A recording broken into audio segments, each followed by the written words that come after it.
Hello, this is a continuation of the series of allotment workshops that we've been doing.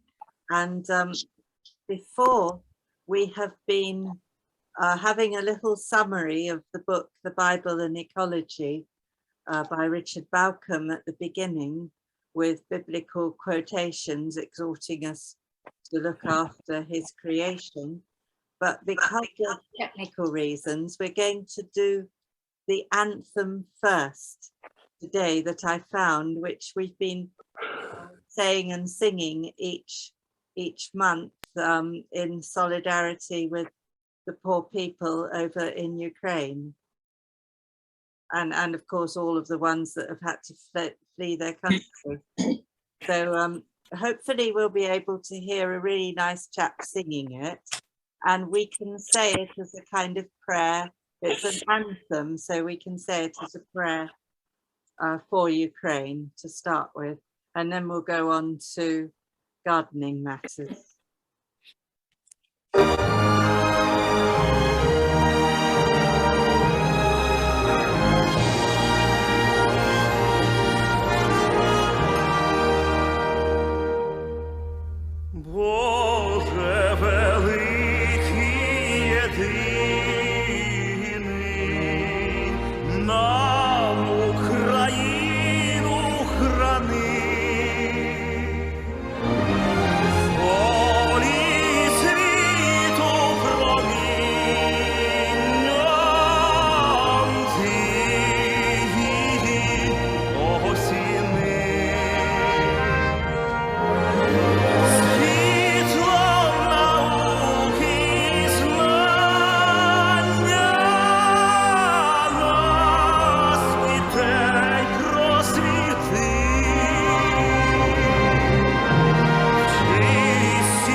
So that was the Ukrainian anthem sung for all the poor people over there, and really thinking of all people all the world over who are suffering. And we're now going to move on to a PowerPoint presentation of various things to do with the allotment and gardening. This is our July 22 Green Christian allotment workshop, and there's a picture of a bee on a borage plant. So the next slide.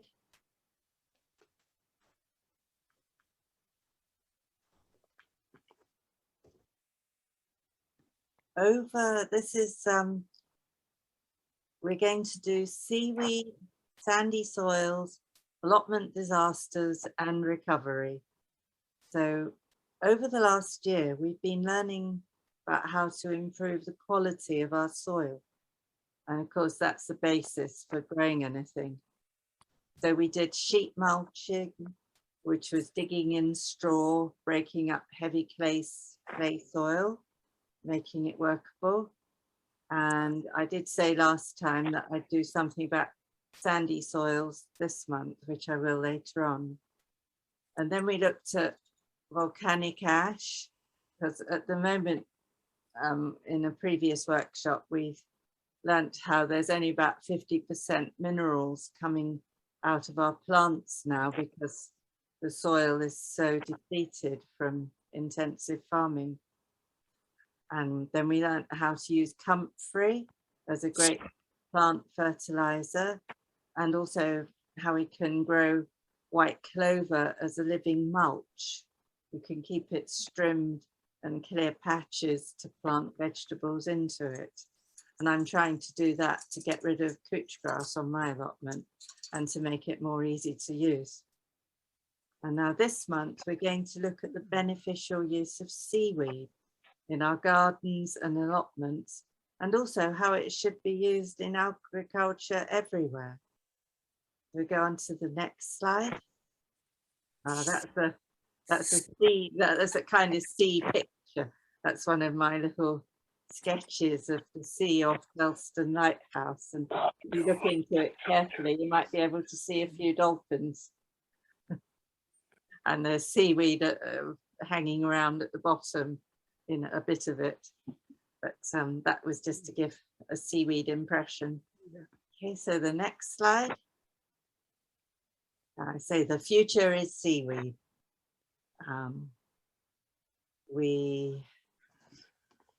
Yes, that's the one. Now we can use it with all sorts of other manures, horse and anything we make our own, to give a great fertilizer. Now at the moment, 40% of synthetic fertilizer is produced in Ukraine and Russia using natural gas. And with that conflict, supplies are at risk. So we need to find alternatives. And, we just need to look around us, and we're surrounded by sea, and weed can be harvested. I've suggested, as long as you comply with local regulations, and if you live near sea, you could go and harvest some, but don't take any off rocks, because that will be living and creatures in it. You leave it in a bucket of water to rinse out the salt, and then you add it to your compost heap. And there are other ways of using it that we'll go on to in the next slide. Now, seaweed contains these things, cytokines, which are a class of growth hormones, and they promote cell division in plant roots and shoots. They also control root length, number, and nodules, and have many allied uses. It suggests that you can soak your seeds in seaweed liquid to improve germination. I'll try that next year. It increases the uptake of soil nutrients, so hopefully it will help grab all that volcanic ash I've been putting down. It says it increases resistance to aphids. Those are the little tiny black things that you want your ladybirds to come and eat. Green things. Resistant to powdery mildew, resistance to frost. It says it increases shelf life for veg if sprayed 10 days before harvesting. Well, I don't know that I'd probably keep my veg for that long anyway. And I'm lucky I can buy bags of dried seaweed at my allotment shop. But if you can't harvest it yourself and you don't have an allotment shop, that's a company that produces it. It is a bit on the pricey side. Okay, the next slide. Now we can also grow seaweed on undersea farms where it provides habitat for marine creatures. We can harvest it for manure, we can eat it, different foods, cosmetic products, and even biofuel, although I think that's a waste of it, to be honest. I think we should be going more into electrification of transport rather than using biofuels. And if you've got loads of money, you can even invest in a seaweed farm. I've put a link to one there. I think it's just 45,000 you need to to get a seaweed farm. Okay, so the next one. No, the other side of it is that industrial agriculture is still fixated on fixing nitrogen. I think that first started, was it a Haber process? I can't remember my chemistry now, but it was during the First World War, we learnt how to fix nitrogen so that we could not have to rely on imports during wars. Well, that hasn't worked now because we get it all from Russia and Ukraine, and it's synthetic. But that's a link showing all the people who are still besotted with synthetic fertilizers and think that we can't survive without it. But I think that seaweed can be part of the alternative solution, and we won't be able to get it because of the conflict at the moment. And I went into the history of it. People have been using seaweed as fertilizer since Neolithic times. That's a link to how it's being used. And seaweed production has boomed. We're using loads more than we used to. We're producing lots and lots more. So it is the way forward, and we just need to carry on and try and encourage our government to sort of look to the sea for this amazing resource. So the next slide.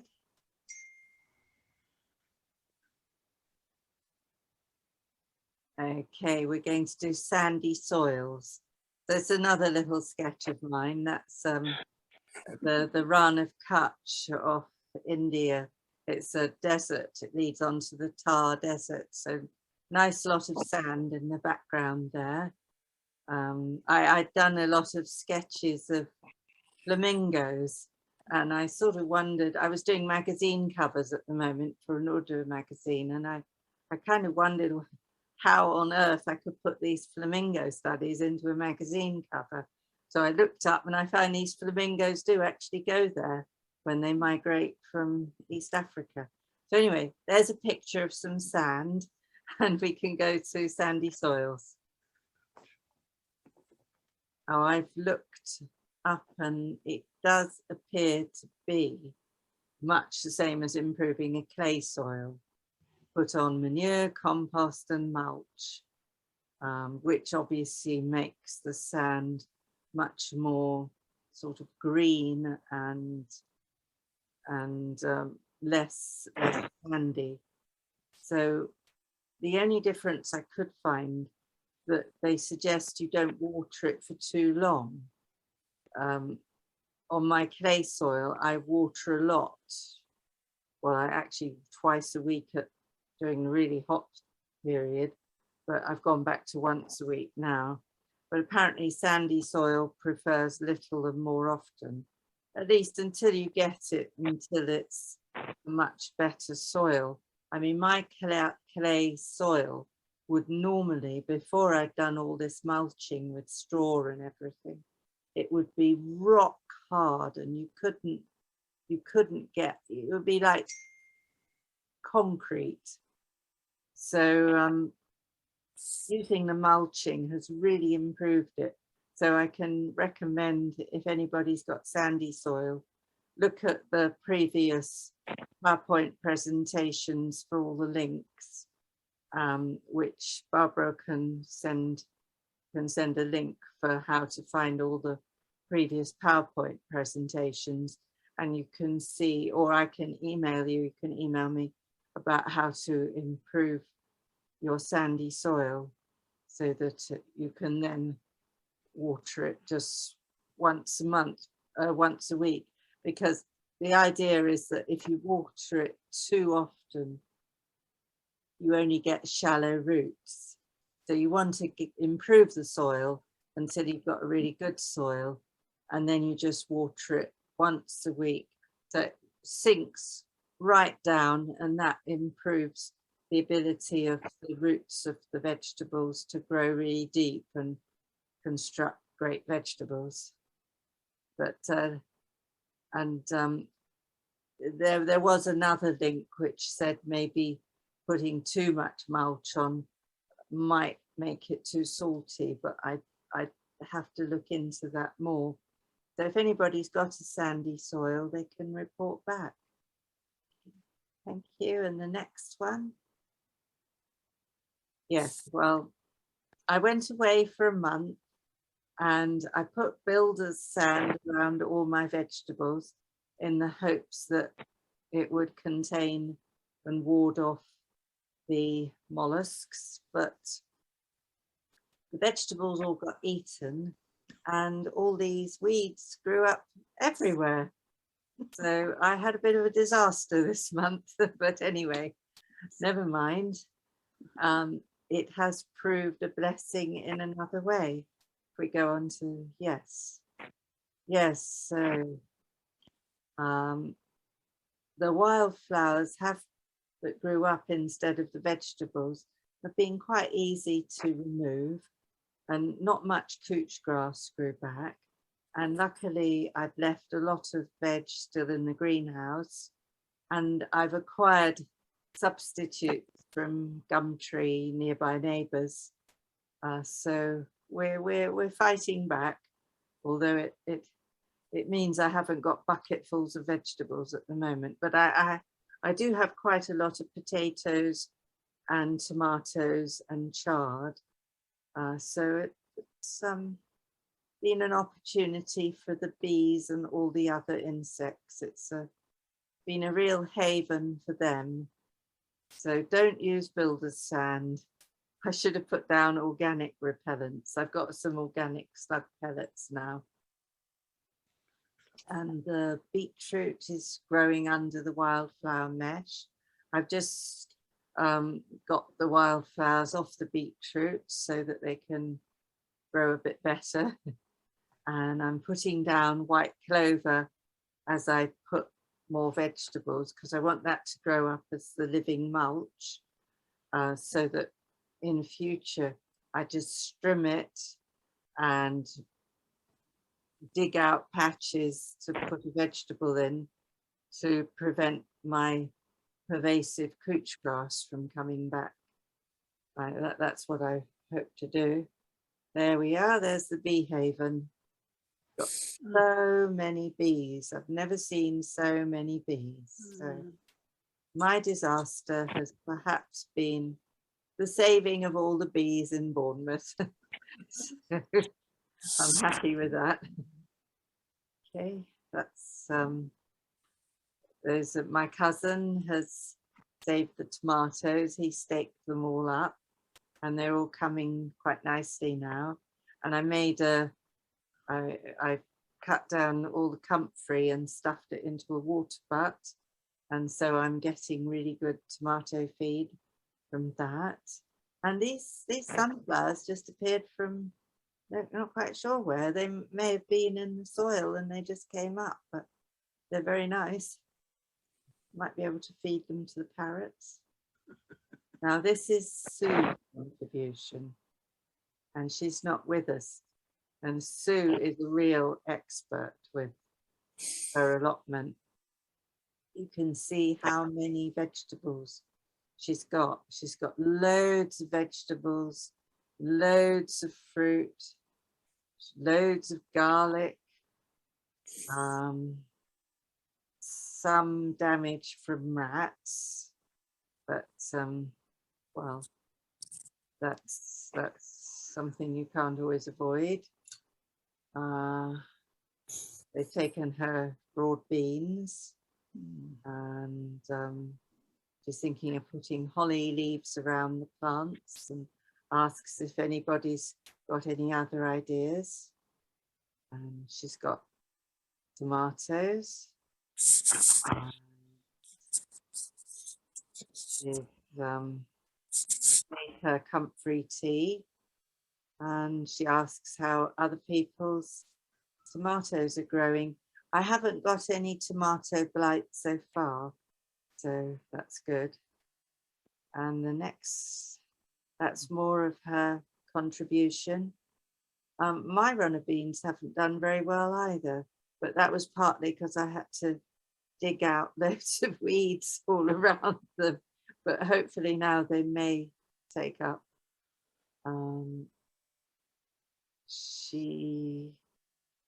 She's her onions are doing well, but she's a bit worried about onion eelworm, and she's rotating crops to make sure that and discarding any leaves into the council waste where they go to an anaerobic digester that heats them up really well. So I think she's doing the right thing about that onion eelworm. I've got a link in my links page further down about onion eelworm if anybody else is afflicted. So she's doing really well, and I'm hoping she'll do some little videos on chutney making for August or September, probably September. Okay, so next slide. Yes, there we are. We've got chard and beetroot slowly making a comeback after all the weeds, but the weeds did stop the couch grass, so that was good. And I had loads left in the greenhouse that we've been planting out, so they're all recovering. So that's the talk, and now we come on to the continuing summary of the Bible in Ecology by Richard Bauckham, and we're doing what he says about domestic animals. Now, Compassion in World Farming is a group trying to bring humane living standards to the upkeep and slaughter of domestic animals.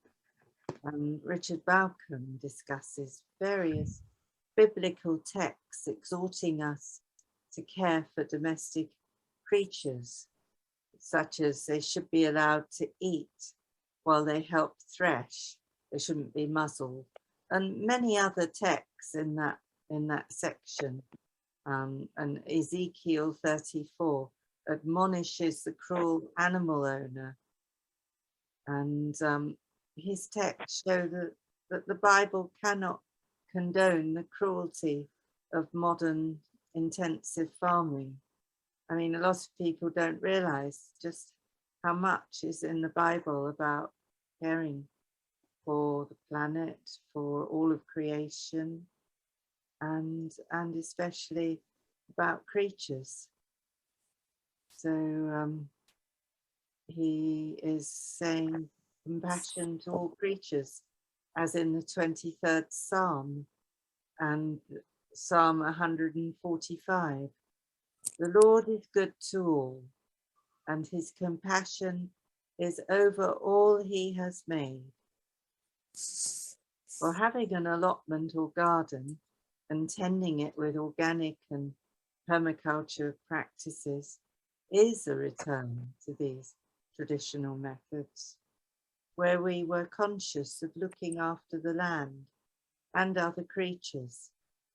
In a small way, we can support insects and creatures in harmony with compassion. And then I've got a links page, which has, oh no, there's another picture of the globe artichokes. Got loads of those, and those are all of the links. Some I've mentioned earlier, but yes, if we had 9% of the Earth's oceans producing loads of seaweed, it would counteract all of the world's emissions, I've read. So, you know, we have the solutions. We don't have to be doomed. The solutions are all there. We just have to open our eyes and see them. Okay, so thank you very much, everyone. Are there any questions?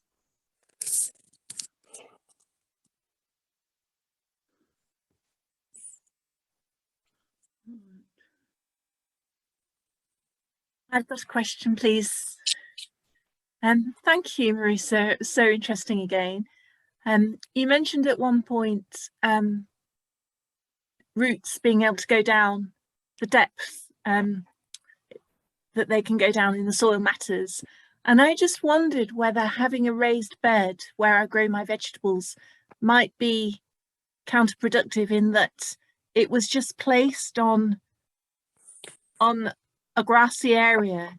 So the soil is just the soil that's in that bed and it doesn't go any further down. And I think it's about 18 inches deep. And I've grown things, but I've always felt my crops aren't quite as good as I'd like them to be, and perhaps a bit weedy sometimes. So this year I've done okay for carrots and onions. Peas and broad beans have done really badly. And I've grown sweet corn for the first time for a while, and that's done quite well. And actually, thinking about it, you'd think that would need depth for its roots because it's taller. What have you got, a membrane in between the grass and the soil? I don't think so. It was done for me, and I didn't get involved in the way it was done, so I'm not too sure, but I'm not aware of there being one. What you could do at the end of the season is you could do a little excavation and see what's under there. I think if there was a membrane that might prevent it, but if it's just was put on grass, I would say that eventually the grass would just disintegrate and mulch, yeah, and it would turn back to soil, most likely. Thank you. Be all right in the long run. I was going to ask you more about sustainable seaweed production, but I was wondering whether we're going to discuss that sort of thing in our small groups. Well, if Barbara puts you in the group with me, then we can discuss it more. Or you can ask a question now if you like. More comment. I've watched great railway journeys recently, and the one in South Wales talked about community sustainable seaweed farming, and it seems that there are particular community endeavours, and it's thriving through local communities again. That's good. That's good. Well, that's what we need. We need more of that. So yeah, if you know stuff about that, you could send it me through Barbara. Thank you. Any other questions? There's another hand up. Yes, also about the sustainability and practicalities of seaweed is how, I'm presuming it's only in the very sort of shallow water that seaweed grows, or am I wrong in thinking that? Well, those seaweed farms, I think, are off in the North Atlantic. They're quite deep. They're quite low down. They have. Oh, right. So the big sea. They're long lines. If you look at on some of the links, the PowerPoint presentation will go up on the website. Barbara will show you the links for it sooner or later, and yeah. And do you know, I mean, again, this link might tell me, do you know if there's sort of downside sized, you know, like it's like could be a monoculture and disrupt the whole ecosystem of the sea? Well, I don't know. I'm just sort of raising that as. What I've read suggests that it actually provides habitat for marine creatures because it's their natural habitat.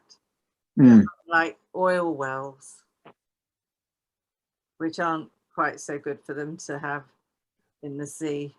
No. In fact, actually, one of the things I'm also interested in is floating marine solar and wind, because they don't need floating solar, digressing a bit here, but it's the sea cools the solar panels, and so it increases their productivity, and it's just moored with lines, and the same with floating wind. So you don't have to have these huge concrete infrastructure things going down into the sea that undoubtedly do disturb marine things. And these two concepts of floating solar and floating wind can work in conjunction, because often when the wind isn't blowing, the sun is shining, and vice versa. And as they're floating, there isn't that much disruption to the marine life as with oil wells or great big wind farms. So I think the marine growth of seaweed on long lines would probably be beneficial to sea creatures, hopefully. But I will watch it and see what happens. Thank you. Thank you.